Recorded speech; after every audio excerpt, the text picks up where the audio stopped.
Hi friends, ఈరోజు మనం ఈ ప్రపంచంలోనే అత్యంత ఆశ్చర్యకరమైన విషయాలలో ఒకటైన పునర్జన్మ గురించి తెలుసుకుందాం. మనలో చాలా మందికి పునర్జన్మ గురించి తెలుసుకోవాలి అన్న ఆసక్తి చాలా ఎక్కువగానే ఉంటుంది. కానీ దాని గురించి తెలుసుకోవడం అంత సులువైన విషయం కాదు. అసలు ఈ పునర్జన్మ గురించి తెలుసుకోవాలి అని ఎందుకు అనిపిస్తుంది అంటే, మన పెద్దలు ఎప్పుడూ ఒక మాట అంటూ ఉంటారు కదా, గత జన్మలో చేసిన కర్మలకు ఈ జన్మలో అనుభవిస్తున్నామని. బహుశా దాని ప్రభావమే కాబోలు ఈ జన్మలో చేసిన కర్మలకు మళ్ళీ జన్మ ఉంటుందా ఉండదా అని ఆలోచిస్తూ ఉంటాం. కానీ మనలాంటి సాధారణ మనుషులకు దాని గురించి తెలుసుకోవడం కష్టమే. కానీ హిందూ ధర్మ శాస్త్రాలలో వెల్లడించిన కొన్ని పద్ధతుల ప్రకారం మీకు ఖచ్చితంగా పునర్జన్మ లభించిందో లేదో తెలుసుకోవచ్చు. ఫ్రెండ్స్, ఈ రోజు ఈ వీడియోలో ఇలాంటి ప్రశ్నలన్నింటికి సమాధానాలు తెలుసుకోబోతున్నాం. ఈ వీడియో చాలా ఇంట్రెస్టింగ్ గా ఉండబోతుంది కనుక ఎక్కడా స్కిప్ చేయకుండా చివరి వరకు చూడండి. అలాగే వీడియోని స్టార్ట్ చేసే ముందు మీ సపోర్ట్ గా జస్ట్ ఒక లైక్ చేయండి చాలు.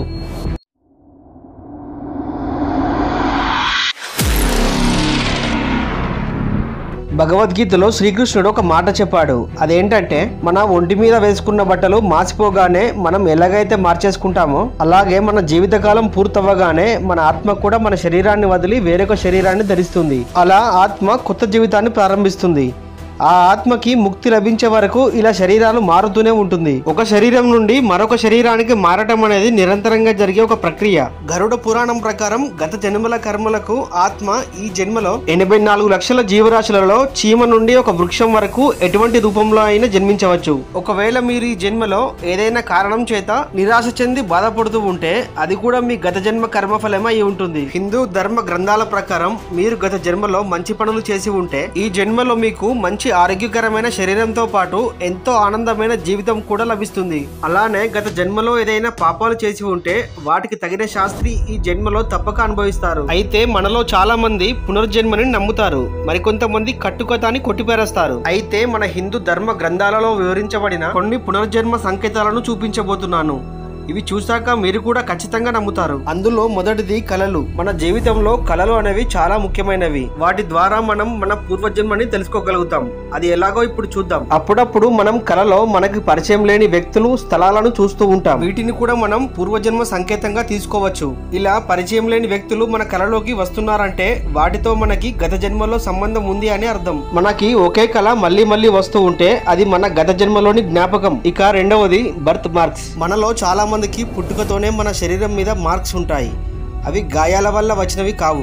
ఈ మార్క్స్ కి మన గత జన్మతో సంబంధం ఉంటుంది. గరుడ పురాణం ప్రకారం ఏ ఆత్మలైతే నరకంలో వారి కర్మఫలాలను అనుభవించి తర్వాత భూమిపై మనిషి రూపంలో జన్మిస్తారో వారిలో కొంతమంది శరీరంపై ఈ మార్క్స్ అలానే ఉండిపోతాయి. వీటిని చూసి గత జన్మలో ఈ మనిషి ఎటువంటి వారు అనేది తెలుసుకోవచ్చు అనేది కొంతమంది వాదన. ఈ విషయంపై శాస్త్రవేత్తలు కూడా పరిశోధన చేశారు. స్టీవెన్సన్ అనే ఒక మానసిక వైద్యుడు కొంతమందిపై చేసిన పరిశోధనలలో దాదాపు 35 మంది శరీరాలపై ఎక్కడో ఒక చోట వారి గత జన్మ గుర్తులు ఉన్నట్టు తెలిసింది. ఇలాగే ఒక పిల్లాడు గత జన్మలో తనకు దెబ్బ తగలడం వల్ల చనిపోయానని చెప్పాడు. ఆ పరిశోధన అప్పట్లో సెన్సేషన్ క్రియేట్ చేసింది. ఇక మూడవది డేజావో.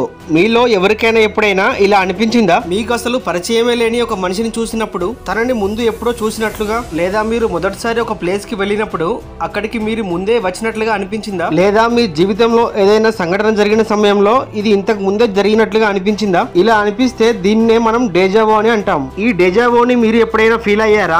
అది మనం కూడా నమ్మలేని విధంగా ఉంటుంది. ఇక నాలుగవది టాలెంట్. మన అందరిలో ఏదో ఒక టాలెంట్ అయితే ఖచ్చితంగా ఉంటుంది. అదే మనలో ఉన్న ప్రత్యేకతను తెలియజేస్తుంది. కొంతమంది చాలా కష్టపడి వారిలో ఉన్న ప్రతిభను బయటకు తీస్తారు. మరికొంతమంది పుట్టుకతోనే ప్రతిభావంతులుగా పుడతారు. ఇది ఎలా అంటే వీరు వారి గత జన్మలోనే చాలా కష్టపడి టాలెంట్ ని పొంది ఉంటారు. ఉదాహరణకు కౌటల్య పండిట్ అనే ఒక అబ్బాయి తన జ్ఞానపరంగా అపర మేధావి. తాను గూగుల్ బాయ్ గా మనందరికీ సుపరిచితం.